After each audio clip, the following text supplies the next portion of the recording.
రోజుకి 2000 నుంచి 5000 మంది రోజుని బట్టి.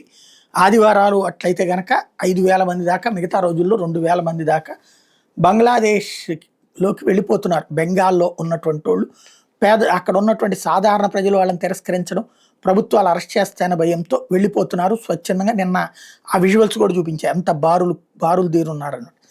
అది ఒక ఆస్పెక్ట్. అదే సందర్భంలో అలా కాకుండా మేము ఆల్రెడీ మా దగ్గర ఆధార్ ఉంది, మా దగ్గర ఓటర్ ఐడి ఉంది, మా దగ్గర రేషన్ కార్డు ఉంది, మేము బంగ్లాదేశ్ నుంచి వచ్చాం, అయితే ఎవడేం చేస్తారంటే ఈ దేశ పౌరులు మేము ఇప్పుడు అని చెప్పేటటువంటి వాళ్ళని పట్టుకుని ఆ లెక్కలు తీస్తున్న నేపథ్యంలో, సైన్యానికి అప్పచెప్తున్న నేపథ్యంలో, బీఎస్ఎఫ్కి అప్పచెప్తున్న నేపథ్యంలో అధికారికంగా బంగ్లాదేశ్కి పంపబడుతున్న వాళ్ళు రోజుకి 70 నుంచి 80 మంది డిపోర్టేషన్ చేస్తుంది ప్రభుత్వం.